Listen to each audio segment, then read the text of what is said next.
Bismillahirrahmanirrahim. Assalamualaikum warahmatullahi wabarakatuh. Selamat pagi siswa-siswi kelas 4. Hari ini kita akan belajar mengenai pembelajaran IPA tentang pengelolaan sampah. Nah anak-anak, sebelum memulai pembelajaran, alangkah baiknya kita berdoa terlebih dahulu dan jangan lupa anak-anak untuk menyiapkan alat tulisnya terlebih dahulu ya. Terima kasih. Baik, mari kita mulai. Pengelolaan sampah. Nah, anak-anak, coba kalian perhatikan gambar yang ada pada papan tulis. Apa ini? Ya, benar, sampah. Sebelumnya, kita harus mengenal dulu apa itu sampah. Nah, anak-anak, sampah adalah sisa bahan yang dapat berupa bahan organik dan anorganik yang sudah tidak terpakai dalam kegiatan sehari-hari. Selanjutnya, ada macam-macam sampah.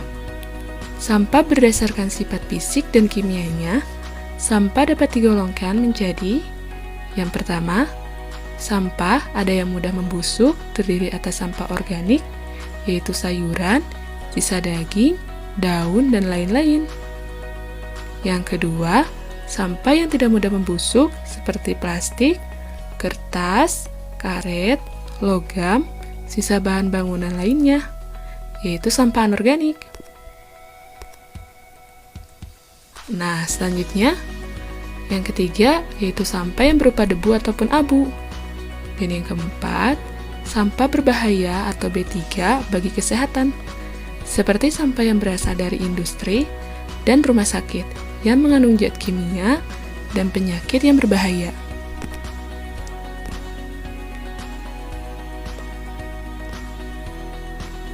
Nah, anak-anak, selanjutnya kita akan membahas mengenai cara memilah sampah. Ada 3 cara memilah sampah, yaitu memisahkan bahan-bahan seperti sampah organik, anorganik, dan berbahaya yang sudah dijelaskan tadi.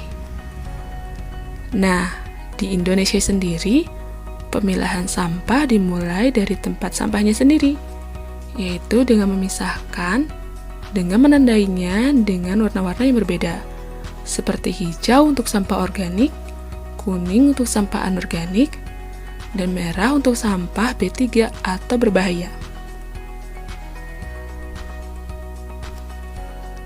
Selanjutnya, kita harus melakukan tindakan 5R atau gerakan Go Green. Yang pertama, reduce atau mengurangi penggunaan barang yang dapat menimbulkan sampah sejak dari rumah dan lingkungan sekitar. Nah, anak-anak, ini adalah contoh kegiatannya.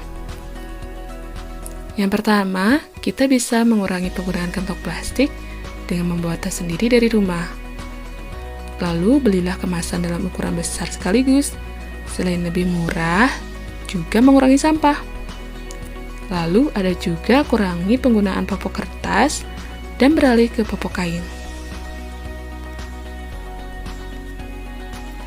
Selanjutnya, yang kedua ada reuse, yaitu semua kegiatan yang memakai atau menggunakan kembali barang yang sekiranya bisa dipakai kembali, tidak menjadi barang sekali pakai dan terus dibuang menjadi sampah. Yang ketiga, ada recycle, yaitu daur ulang. Daur ulang adalah proses mengubah bahan yang dapat didaur ulang menjadi yang baru dan objek atau benda yang baru. Ini membantu mengurangi polusi yang disebabkan oleh limbah.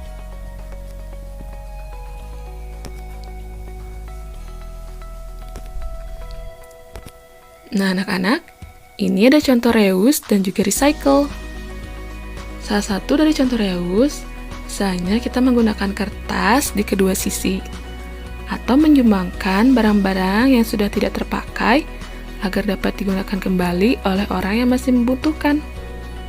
Ada juga menggunakan kreativitas untuk memperpanjang umur kemasan dari produk yang kita beli. Contoh dari recycle, yaitu misalnya membuat kompos dari sampah organik. Lalu ada juga mendaur ulang kertas dari sampah-sampah kertas kertas dan karton. Dan juga kalian bisa memperhatikan contoh recycle lainnya pada gambar yang ada di layar ya anak-anak. Nah anak-anak, selanjutnya kita akan membahas mengenai pengomposan. Pengomposan adalah proses di mana bahan organik mengalami penguraian secara biologis, khususnya oleh mikroba-mikroba yang memanfaatkan bahan organik sebagai sumber energi.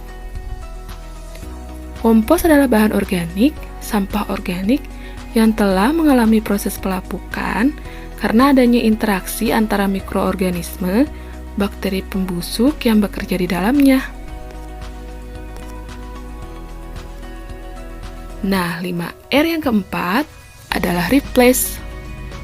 Replace adalah suatu langkah mengelola sampah agar dapat dikendalikan dengan cara mengganti kebiasaan memakai barang. Upaya ini salah satu upaya preventif, misalnya memakai kantong belanja dari kain saat belanja. Nah anak-anak, ini adalah contoh kantongnya ya.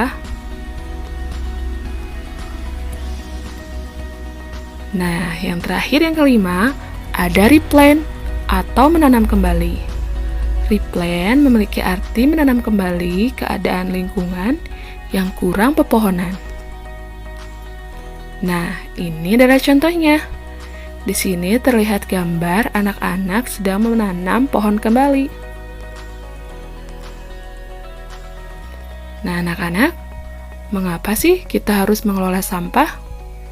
Baik, Ibu akan menguraikan. Karena ada manfaatnya. Yang pertama yaitu sebagai penghematan sumber daya alam.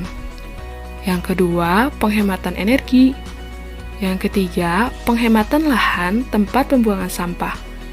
Dan yang keempat, lingkungan menjadi asri, bersih, sehat, dan nyaman.